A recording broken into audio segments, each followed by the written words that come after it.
Hello नमस्कार दोस्तों। आज हम लोग साइंस के पाचन तंत्र पढ़ेंगे जो बहुत इम्पोर्टेंट है। इससे हमेशा 2 या 3 प्रश्न पूछते रहता है। इसके मुख्य भाग है मुंह, आमाशय, यकृत, अग्न्याशय, छोटी आंत और बड़ी आंत। चलिए एक एक करके इसको जानते हैं। पहला है मुंह। मुंह में लार ग्रंथि होता है जो लार बनाती है। ये क्या बनाती है? लार बनाती है।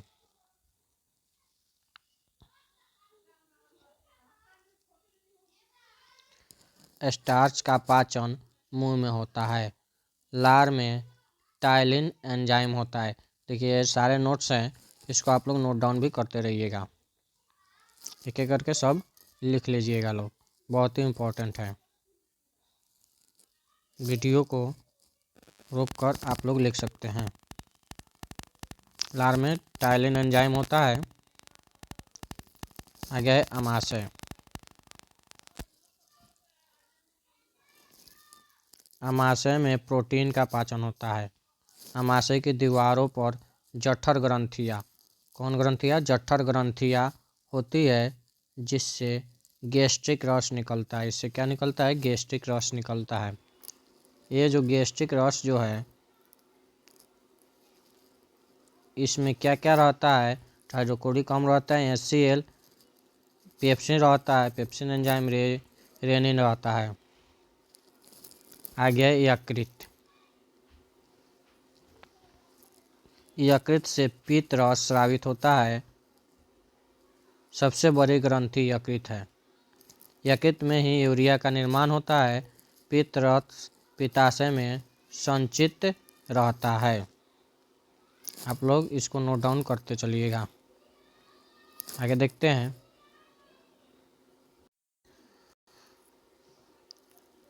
आगे है अग्न्याशय। अग्न्याशय से अग्न्याशय रस निकलता है।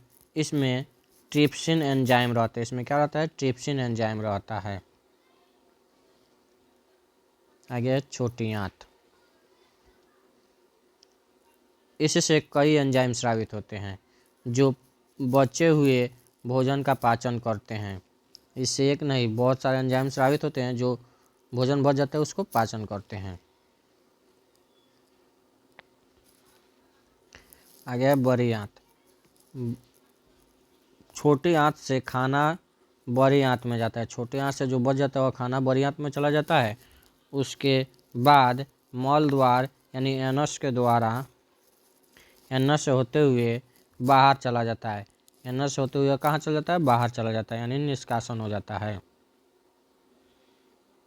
कुछ नोट्स है जो ध्यान रखिएगा। पहला है सभी विषैले भोजन खाना का चूषण यकृत करता है। कौन करता है? यकृत करता है। प्रोटीन, प्रोटीन से अगर पेप्सिन मिलता है तो पेप्टॉन्स में बदलता है, और फिर यह पेप्टॉन्स में ट्रिप्सिन एंजाइम मिलकर एमिनो अम्ल में बदल देता है। तो क्वेश्चन अगर पूछे कि प्रोटीन किस रूप में बदलता है, तो पहले पेप्टॉन्स में बदलता है, अंततः यह किस में बदल जाता है? एमिनो अम्ल में बदल जाता है। तो चलिए इसका हम लोग ऑब्जेक्टिव प्रश्न देखते हैं। इसका पहला प्रश्न है मानव शरीर में पाचन का अधिकांश भाग किस अंग में संपन्न होता है? अधिकांश भाग कहाँ संपन्न होता है? तो छोटी आंत में। पाचन तंत्र का हिस्सा नहीं है। यकृत, पित्ताशय, कॉर्निया, आंत। ध्यान रखिए कॉर्निया इसमें सही आंसर होगा, आंत नहीं होगा। क्या आंसर होगा? कॉर्निया इसका हिस्सा नहीं है। अधिकतम पोषक तत्व रक्त में कहाँ से अवशोषित किए जाते हैं? कहाँ से अवशोषित किए जाते हैं? तो छोटी आंत से। सारी प्रक्रियाएं जो होती है छोटी आंत में होती है।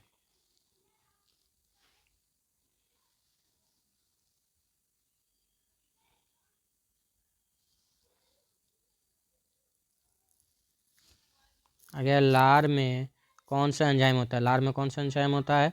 तो टाइलिन एंजाइम होता है। पेट में भोजन पचाने के लिए निम्नलिखित में से किसकी खास आवश्यकता होती है? तो एंजाइम की आवश्यकता होती है। लार किसके पाचन में सहायक होता है? तो स्टार्च के पाचन में सहायक होता है।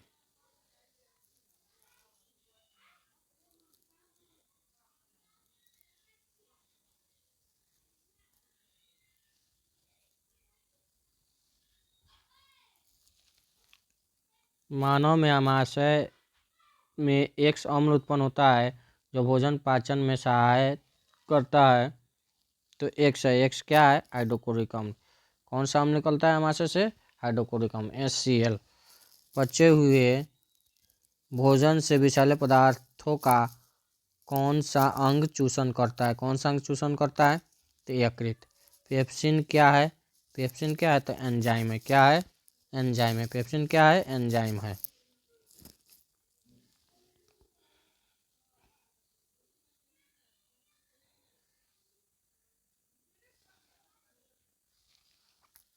पाचन क्रिया में प्रोटीन निम्नलिखित में से किस पदार्थ में बदल जाती है? किस पदार्थ में बदल जाती है? तो एमिनो अम्ल में बदल जाती है। प्रोटीन से पेप्टॉन्स बनता है, उसके बाद में एमिनो अम्ल में बदल जाता है।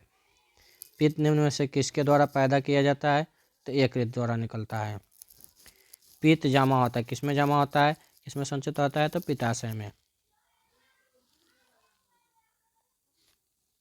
इस वीडियो में इतना ही, मिलते हैं अगले वीडियो में, तब तक के लिए धन्यवाद।